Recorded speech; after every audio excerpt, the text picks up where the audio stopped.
Hey, this is Leah Tavares. I'm the founder of Other Ones Foundation, and I'm here with Boston Culture.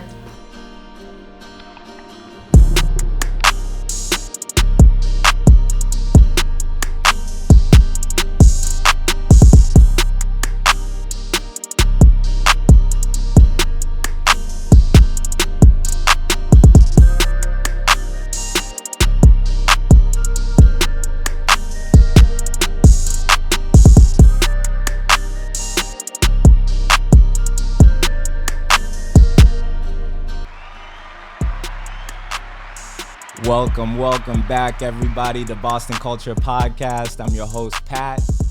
Yo, I'm your co-host, Bernard Homosil. And man, we're so happy to have you here with us today. We have a very, very special guest with us. We got the founder of Other Ones, which is an organization that is geared towards collecting donations of Air Force Ones to donate to local communities and global communities. And also brand manager at the compound, and just a genuine soul and spirit. Bernie and I have had the pleasure of knowing for like 8 years now. Yeah. But ladies and gentlemen, Leah Tavares is with us in the building. Ooh. And we out here. Yay. Thank you for having me, guys. Excited to be here. Absolutely. I like that. So what's up?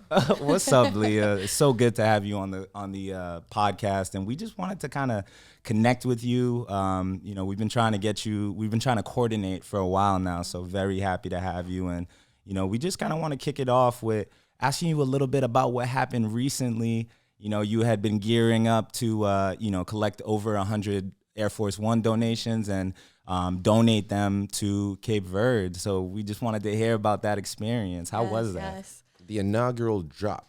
The inaugural drop, it was dope, man. So I am only a year in with Other Ones, and it's been amazing from the beginning. The support has been awesome. My first goal was to donate to my country, Cape Verde, and so I was like, I want to collect 100 pairs, bring it back home, bring it to where my family's from, bring it to the kids' families.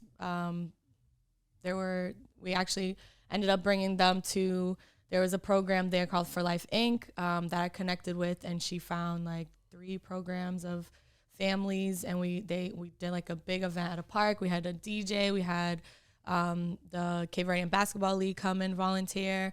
I had a couple volunteers with me. My mom came, my godmom.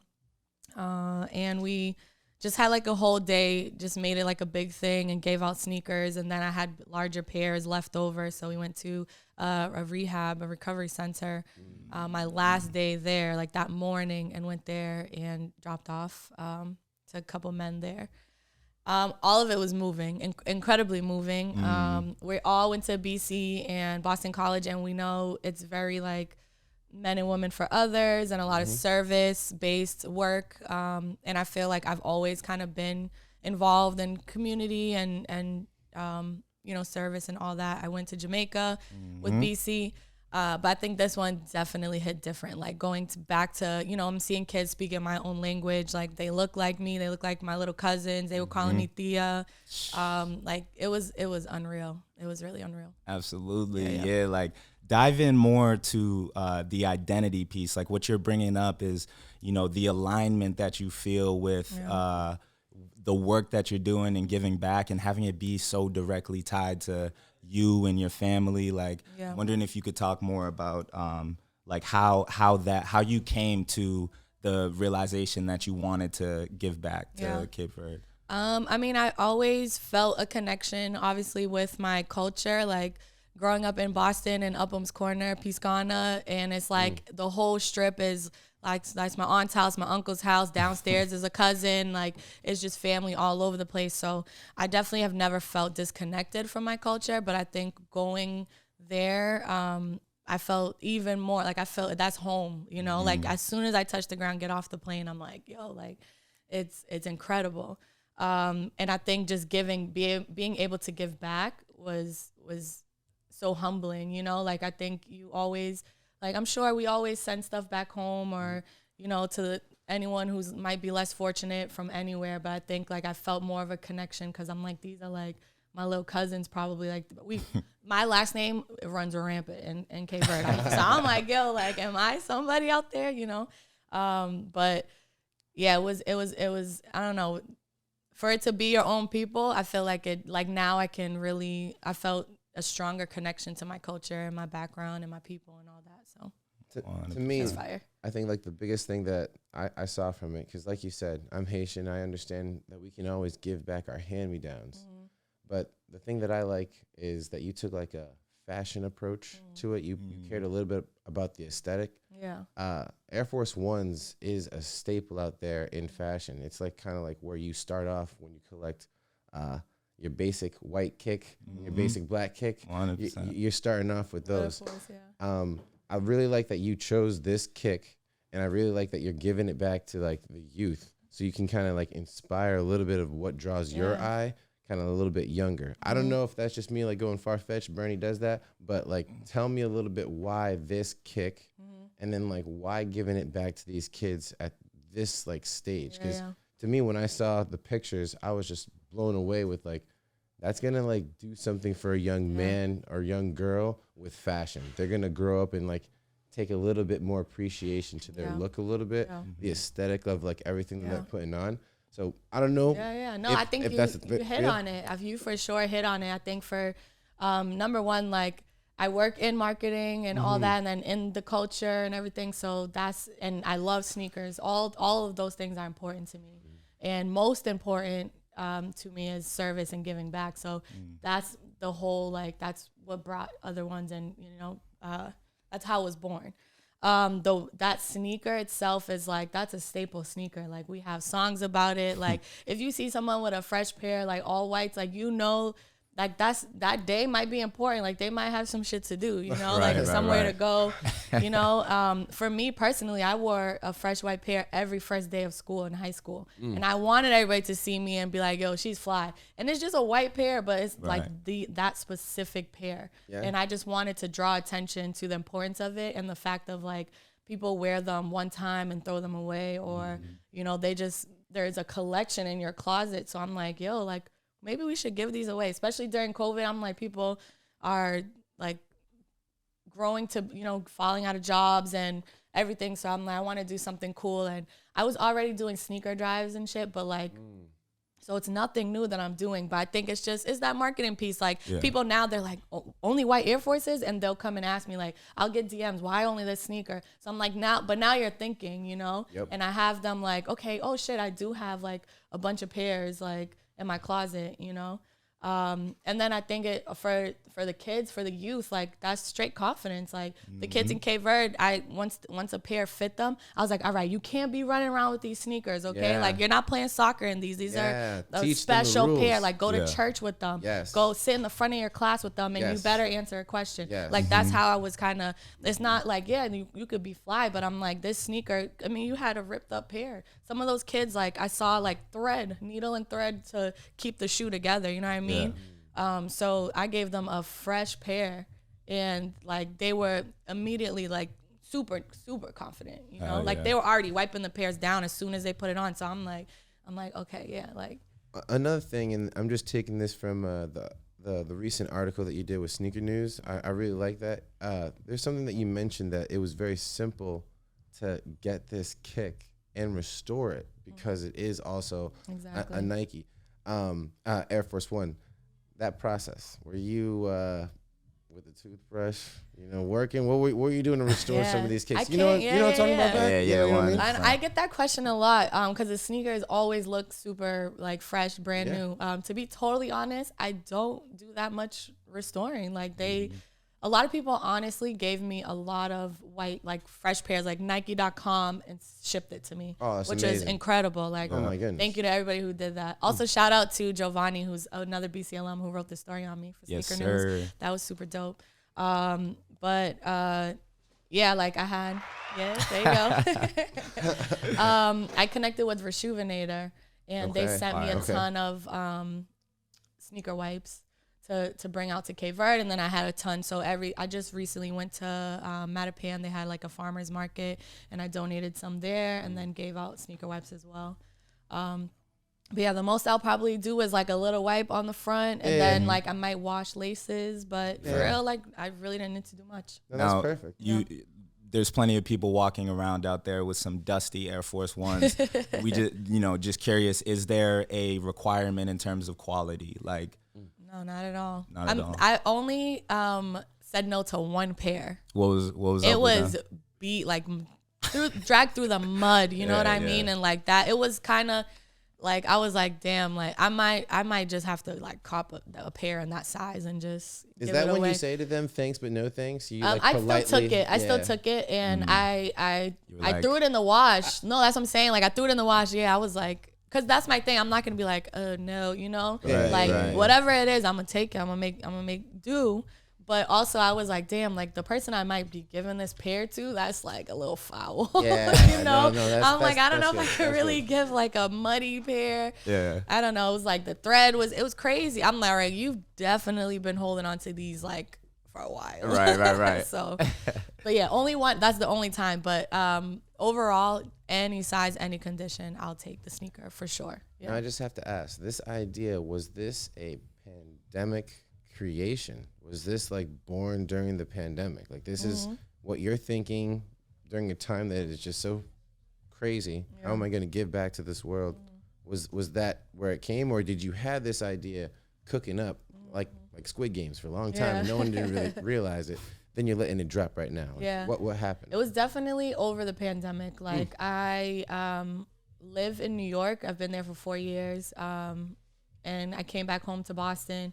Because, with the pandemic, my mom was like, I don't know what is happening out there. Like, definitely just come home. We'll all be together, whatever. And I was just thinking about, like, how can I give back or, like, make some type of impact? Like, people are, down in the dumps. Like, there's a lot of shit going on in regards to the pandemic. So, and I was already doing some service work. And then Compound, which we'll probably talk a little bit about. I was able to start Compound Cares with Set Free and his partner Liza. So I was doing a lot of like relief funds and clothing drives, sneaker drives. We collected art supplies. I would have kids come to our gallery, things like that. So I already had like a feeling of doing for others, like always. I feel like I was born that way. But I think with other ones, I saw like Dr. Dre's video. It's super basic too. Like Dr. Dre had like a wall of sneakers of all forces, all white forces, and he's like, these are my Sunday pairs, my Mondays, my Tuesdays, and I was like, damn, like he's a billionaire, so by all means, like for sure. But I was like, during the pandemic, I'm like, yo, people are. I was unemployed at one point, and so many people were unemployed, and like thank God I was home, I got to be home. Right. But it just kind of clicked, and I just hit up my friends, and I was like, yo, I want to like collect forces. Like, why does Dr. Dre have a wall of fucking forces? Right. Like, fuck that, I want to give it away. And for all the clean ones, where are the ones that yeah, exactly. I'm like, if you're wearing them one time, like what are you doing with that pair? You're not just keeping it on the wall. I'm sure you're even rotating your weak pairs, you know? Right. So yeah, it just hit me, and I was like, I think I'm gonna just collect. I just gotta come up with a fire name. It was like maybe 6 hours later, and I just texted him. I was like, other ones. Yeah.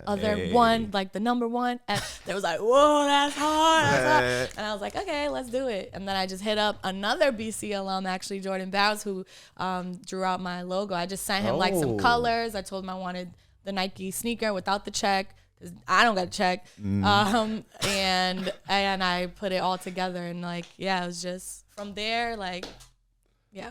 100%. Yo, that's perfect. That's so real. And, just so the folks know, you have some donation locations that people like. The donations you're still currently accepting. Yep. So could you shout out some of the spots that people can find where to donate? For sure. So Sneak Boston in Roxbury is literally around the corner from where I grew up. So that is like very special to me. That is there. And they're on Dudley Street. There's Banks and Broncos in Brockton. At one point I was collecting at U7 in New Bedford. And we gave back into their community out there, which is super dope. La Tienda in Malden. Oh my God, I don't want to forget anybody. And in New York, Lace. I started out with Lace Boston, nice. Both on Huntington, and then we went into Copley, so that was fire as well. And then Famous Nobodies in the Bronx. Those are my peoples out there. Those are my first like home in New York that I got to keep the sneakers, the first home for the donation bin. And now I'm actually going to be in Fat Joe's new store. So that's going to be super, super dope. And there's 3 locations. So I'm excited about that. Expansion. Yes, I'm trying. That's amazing. Thank you. Manifest the check. You embodying, yesterday's price is not today's price. Exactly, you know what I'm saying? exactly. So that's real. That's Exactly. real. And so Talk about expansion, right? Like that's amazing right there. One idea becomes a dream, manifested, and now it's just going out there and becoming like it's big. amazing. Yeah. I mean Well, I was gonna say the expansion, like that's the goal, right? Like Boston and New York, definitely I wanted to lock in over there, and I still am working towards it and still connecting with people and locations and all that. But I want, like, the vision is to have it like just expand cross country. Like I want to be set up in St. Louis with Jason Tatum. I want to be in Chicago with G Herbo. We're gonna do a giveaway out there. Yeah, I want to go to like Detroit. I want to go to Atlanta. Yeah. Orlando. I actually did once in Orlando. There was like a little pop up. Somebody hit me up and was like, "I love what you're doing. Can we collect?" And I was like, "Hell yeah!" Like other ones is not just mine, you know, or it's not just for me. It's for other people, you know. Like so, if we're if we're thinking about other people, like let's run it. Like whatever I have to do, if I have to send a bin, like all that, let's for sure do it. In LA, I want to set up shop there. My one thing though, for sure, I really want to, like, every year, God willing, be able to go to every island in Cape Verde and give back there. Nice. So that's what a goal. Oh my God, I would love to be able to just touch, like, cause I mean, travel is big for me, but like to go back and give back and to my people, I got to do it. 100%. Yeah. And you know, like service and community has been such a vital part of, you know, your foundation. Like what makes people want to support you and build with you is like you're really setting it in this, like, you know, holistic kind of approach to giving back, to supporting your community. Like that's stuff that people want to get behind. And, you know, I wanted to kind of tap into, you were bringing up the compound and the connection of Boston and New York. And I just wanted to ask about your background with the compound. You're brand manager over there, and you know you've just had such dope experiences with your godfather and everything like that. So tap in. He's basically my godfather. So after college, I worked for a year. Still in service. I worked at Big Sister. I was a recruiter in a nonprofit in Boston. And then I kind of was like, I'm born and raised in Boston, went to Boston College, working in Boston. I was like, I'm getting the fuck up out of here because I want to grow. I want to get uncomfortable. And I had this opportunity at Compound and Set Free and Liza. They hit me up and, you know, we worked it out. And I got to my first day on the job, I think I worked on set with Vashti, and we shot a commercial for Toshiba, and I was like, oh shit. Let me get some more of that. He took me to Dykeman, and I met like French and Cameron, and I was like, okay. This is what every day is gonna be I'm like? This is what your life is? Hell yeah. I'm like, I'm with it. So I already had that bug like immediately, and I got to do so much. And there was like, you know, we are a creative agency, so we work in marketing and fashion, music, sports, all that.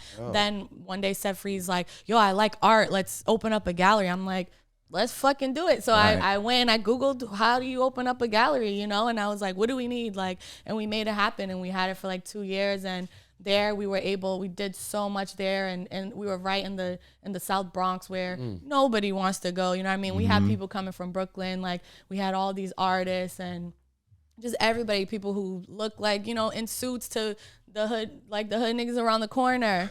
I don't know if I can say that, sorry. Nah, you good. But you know what I'm saying? Like it was so many people that we brought together, and they got to connect and build off of each other and all that. So I think Compound, like Free, he's beyond, like he thinks crazy. Like sometimes I call him first, he'll pick up first ring, and I'm like, yo, I got this idea. And he's like, yo, maybe like do this or do that, or like I'll tell him my idea. He's like, that's hard, go for it. Make it happen. So when I told him about other ones, he was like, okay, yeah, do that shit. And I didn't ask him for anything because I like other ones is my baby, you know? Like I help a lot of people with a lot of what they're doing. So he saw that, I think, and was like, I know you're gonna take it and run with it. And fucking kill it. So I think like working with Compound and just that whole experience and all the people I've met and all the work that I've done there, like really helped me be where I am now, and just like to have this kind of confidence and be okay with the discomfort and the unknown, because what the hell do I know about like the music industry, or what do I know about the art world, or you know what I mean? So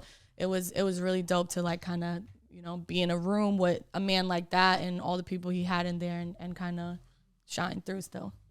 You mentioned it earlier, but what does that really do for your confidence, being so young, so fresh, and seeing all these influences from art, from fashion to athletes? Yeah. Like, you're in the room with these powerful people, and then you also created other ones too. Yeah. So like a little bit rubbed off it's from dope. All those the conversations, like, first of all, also being a woman, and I know I look young. Yes. So a lot of times it's not like people were looking for my opinion all the time, you know what I mean? But I feel like Compound gave me that platform. So I felt comfortable in a meeting with Carmelo Anthony. And I'm like, oh, actually, I have this little idea. And Melo's like, that's hard. Yeah, like, let's run with it. You know what I'm saying? Like, so I think all those rooms, like Ferg, I just like jumped in a meeting. I was like, oh, wait, you know, like just having that gave me confidence. And I think Compound just they were always like, don't ever not speak up or not give your idea. So I don't think there are many spaces that are like that, you know what I mean? Like, I started as an intern, you know, and now actually, like, and not to like crazy name drop, like Jadakiss used to call me intern because he always saw me in the office. He didn't even know my name, so every time he walked in, he's like, hey intern, hey intern. Now like I have his number, you know what I mean? Like, and like they all value my opinion or whatever, and he donated mad sneakers to other ones. Like, he loves it. He gave me like 15 pairs. He just walked in his house throwing like all his kids, like everything. He's like, here you go. And I'm like, wait, I need a picture, yo. Like, nobody's gonna know this. It was fire. And like just things like that, like, and that was so like genuine for me. Like, he's like, I love what you're doing, like, and keep it going. And I'm happy that I don't have a picture, because I want people to see that like it's us that can make the difference and give back to our community. I don't need to shine a light on Jadakiss, he's giving back. Like, no, like we can do it, you know what I mean? And I think like me having the confidence of everything I'm doing, I feel like, and then starting other ones during a pandemic where a lot of people either weren't doing shit or trying to figure out kind of what that spark is for them.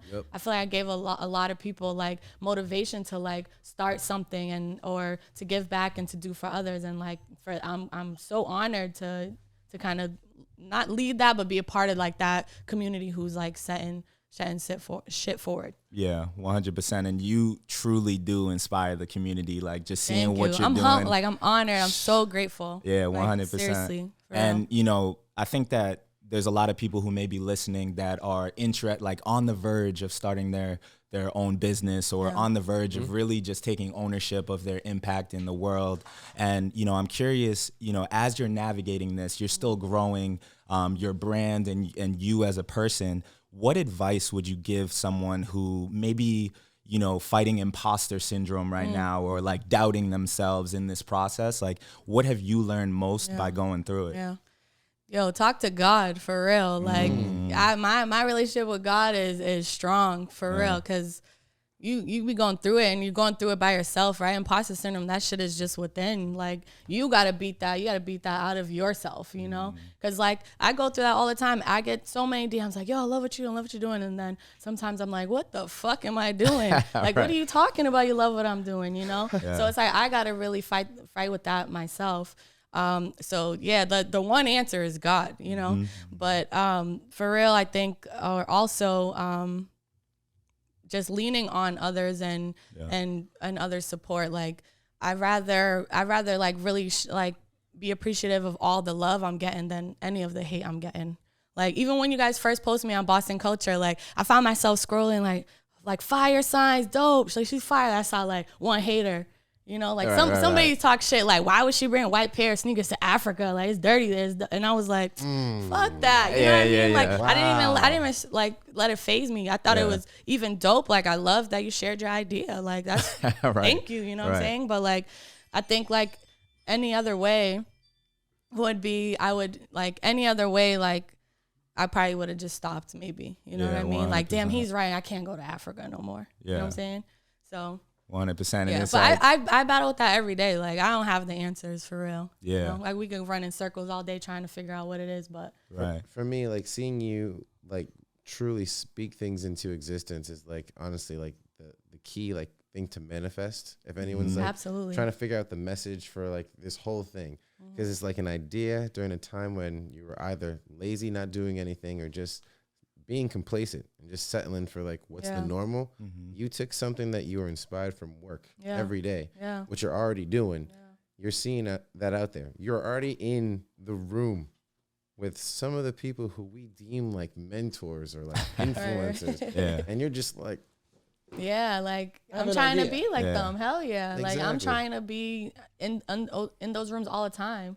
You know, I had to kind of sneak my way, or like Set Free kind of walked me into the rooms. Like, I can't wait to be like, that's my room, you know? And I think like, I try not to be complacent, and I try not to like when I first moved to New York, I was depressed as hell. I was alone. I didn't know what I was doing. You know what I mean? But you have to like kind of fight that battle again with yourself, and like the decision, like you have to decide if you want it great more than you're afraid of it. That's like a quote I saw somewhere. I don't know. But like, I decided like, I'm scared as hell, but like, I want to go for it, and I'm going to manifest it. Like, I see the vision, and I just want to make it happen, like, by any means. Right. And the fear that you feel is actually an indicator of how much you care about what you're doing. And it's like the growth that you're looking for is always on the other end of that fear. Absolutely. Like, that's huge. From what you started with the compound and like where it's going right now, it's growing and it's getting bigger. Where do you see the future for the compound, in hopes that someone else is going to be called intern by someone else? Like, how do you continue to inspire in your job after other ones with like your baby, and honestly making that dream come true? But also as a woman in this industry where it's brand new. It's sports, marketing, fashion, it's art, all of that in New York. Land of the gritty. That's a gritty city right there. So it's like, where do you see like what you can do with the compound at that job, and like at this stage for like other people to kind of like try to be like you, or aspire, or at least try to have that same drive? I think we try to just connect with the culture. One of our like hashtags, like, we create culture. So I think like Free, like he comes up with these like crazy ideas and like and executes every time. For me, like, I love watching him, like, from that small idea to like seeing what it turns into. I love that. I think that for me is compound. And then bringing so many things together. We're very non-traditional. You know, our team is very small. It looks like so much more than what it is. It does. And we're very big on representation and of ourselves and of the brands that we might represent or work with. And I don't know, I see so much for compound. There's a lot in the works now. I think I do have another job, and then I have other ones. So I'm working a little less with them. But like, compound's in my blood, like whatever it is, like whatever we got to do, you know? So. Hell yeah. So, you know, you've brought up faith and God a lot in terms of what guides you in this process. You know, in light of that, we wanted to also draw some attention to the 7 hats that you were a big part of promoting and you know, bringing to light. So just wanted to ask, like, what was the process of the 7 hat and your role in the rollout of it? Yeah. So the 7 hat was like all Set Free's idea. He is a man of God. And he is him and Liza, his wife and partner at the compound, is like a big reason why I'm like, my faith and relationship with God is where it's at today. Like, we would start every meeting and end every meeting with the prayer, events, like things like that. You know, so the 7 hat is just like a symbol of his faith. And it's so many things. It's creation, completion, individuality. It's like, I don't know. It's kind of whatever like connection you have. Like, a lot of people like, yo, it's like my lucky number. Like, like whatever it is. And it's dope. So my role there, I started with boxing them up and shipping them out. Honestly, I was like the only one. We have a picture of there's hella boxes, just me like fucking taping them, printing out the labels, shipping them out. I got very close to the USPS guys. Like, yo, Leah, what's up? Yeah, like I'm like, yo, I need you today, 2 p.m. Like come through all the time. So I started there to now, like we have a team where we can like pick colors and things like that. And then we were able to connect with the NBA.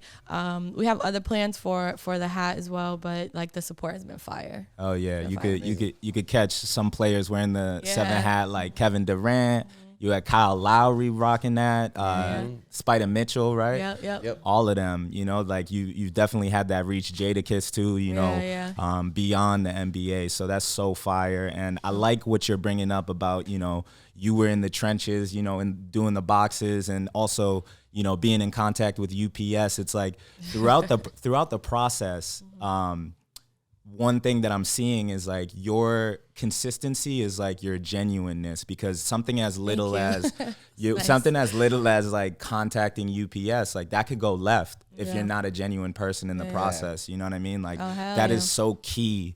You know, it's like sometimes we're so focused on the end goal that our journey there, we're kind of an asshole. You know what I mean? And like you miss so much of the learning if you're not kind of present and genuine with everyone you interact with. So that's so dope, and want to uplift you in that I appreciate way. That. I'm very like, I'm a talker. I'm a very, you know, I'm a people person. So even with the hats too, I do like all customer service. I'm on the emails, like sending a discount if something happened, or like, you know, saying a thank you for supporting us and buying our shit. You know what I mean? We sold so many hats even through the pandemic, you know what I'm saying? So like all of that. So newsletters, all that kind of stuff. You're seeing all facets of this company, like literally from boxing, the boardroom, like everything. Into, like the cares. I'm blessed. I'm blessed to be a part of the compound team. And before we move off, where can people find the compound hats or follow the compound and everything? thecmpdshop.com. We have our Instagram at @thecompound_. We're in some lid stores, both nationally, I think, like in Brazil or Mexico and something as well. Canada.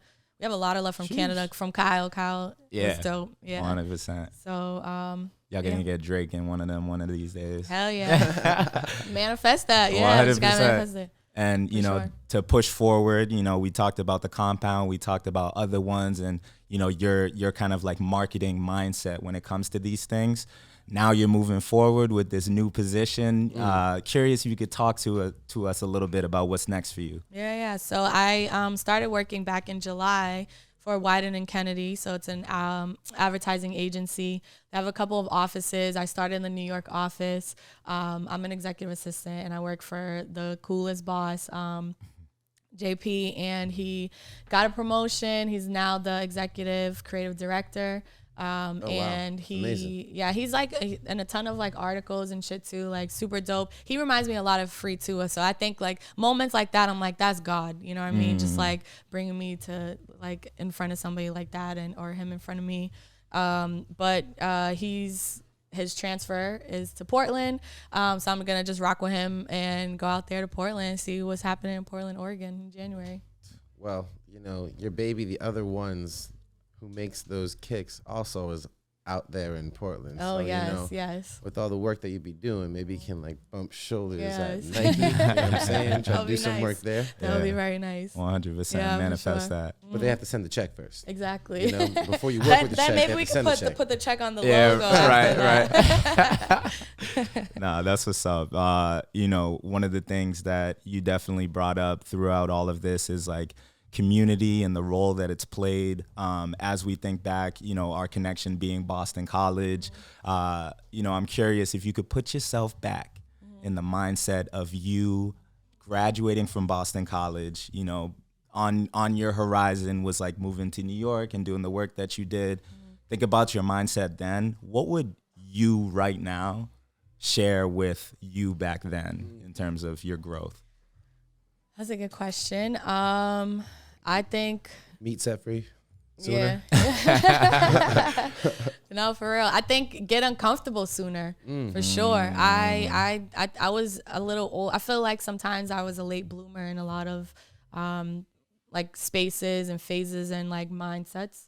And just like what I'm doing, I I'm 28. I'm only 28, you know, Yeah, but yeah. I wish like I started 5 years ago, like 6 years ago, like right out of college. I should have started other ones then, you know. I should have like, I wish somebody told me like, nah, do your thing, do your own thing, create your baby, which is other ones, and make that happen. But I think I'm also a very strong believer in everything happens for a reason, and like God's timing. So like, it's cool, you know what I'm saying? Like, Yeah. but I would definitely tell my younger self, like, go Right. get uncomfortable sooner. Like, it's okay. Like, you don't, I always had so much support, and I've had so much community. So I wish like I was okay with just like stripping that for a little bit, and Sure. really showing myself to myself Sure. a longer time ago. I like that. Yeah. I like how you said that. You said 28, but like you were about to say 28 years old, but then you said I'm only 28. So I Yeah. like that you switched that up. Oh, Yeah.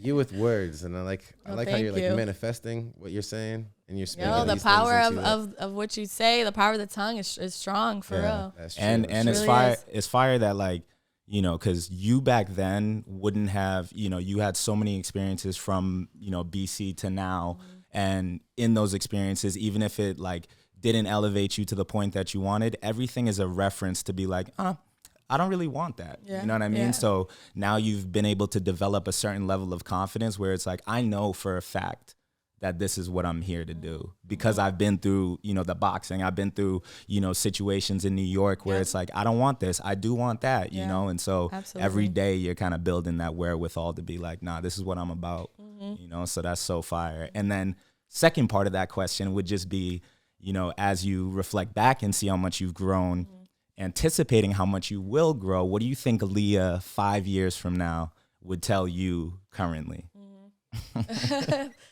Damn, that's good too. You're too uncomfortable.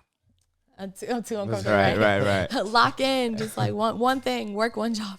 No, I would tell my future self to tell my now self, be easy, like enjoy the moment, experience, you know, take in each and every experience, I like that. and person that you're coming across. Again, like I said, everything happens for a reason, and the timing is always like, it's there's no coincidence with anything, you know. So I think I would tell myself now, like, to just keep remembering that, and like you'll get to where you're supposed to be, you know, whatever it is, whatever that looks like, but also you can create what that's gonna look like. So 100%. That's amazing. I'm trying to These be are great okay with answers. where I am. Thank you. Yeah. I'm trying to be okay with like where I am right now, you know. Right. Yeah. 100%. Mindfulness. Yeah, because, you know, if we're, it's almost like the present is the bridge to where we want to be. Right. Sometimes we're so focused over there that it's like you're missing it, you Yeah. know. So that's Exactly. so fire. And yo, we could talk to you forever. I know. This is but- a nice reunion. Yeah, no, it really is. You know, Bernie, feel free to share your thoughts, but you know, I'm so genuinely appreciative of who you are, who you're continuing to be. I think like, you know, friendship in general or community is almost this unspoken contract where it's like what we're believing in is you, but also we believe in the fact that you won't be this version of you 10 days from now, a year from now, 5 years from now. We're trusting that you're going to continue to grow, like you're trusting us to continue to grow. So, you know, we're just very excited to see what's to come for you. You know, it's Thank it's you. Shit, me inevitable. too. Yeah, it's inevitable. Only 28 years. Thank you. Yeah, Only 28 years old. That's Yeah. what she said. Yeah. 28 years young. I would say, like, when you were talking about manifesting and speaking to existence, for what you're doing for all youngins to just see what you are able to create, that's just what's inspiring for me, because you're taking what they're always telling us we're going to be able to do after college, and you're making it real. We, of course, can all work for a company. We can all become entrepreneurs, but really to take an idea that was your own, make it your baby, and make that something that you can share with the world. Yeah. I hear from the sneaker news that you're going to look to expand into like Haiti and the DR hell yeah. with what you're trying to do, trying to still give back into Boston. So for me, just like knowing that you are real and what you were trying to do has happened, you give hope to others that, hey, the ideas that we come up with, Yeah. it's going to come true if you put in your all, if you lean on others, if you Right. still have faith. So Yeah. honestly, it's a breath of fresh air to talk to you. Thank you. You No, are this like is great. I positivity, appreciate so- it, guys. And Thank you so before much. before we Thank you. close out, we want to roll out the red carpet for you to share like where people can find you and what what ways we can support. Yeah. So my personal Instagram is Leah Tavares, and then other.1s is the organization's Instagram. I'm on Facebook. I think that's pretty much it, actually. It's really just me right now. I'm looking for an intern. So call me, please. I need help. All right. I have a lot of support, so I'm so grateful. And thank you guys for real. Like, I really appreciate the platform. Thank you, Boston Culture. And yeah. Absolutely. All right. Sheesh. And with that, that's another episode of Boston Culture's podcast. Yeah.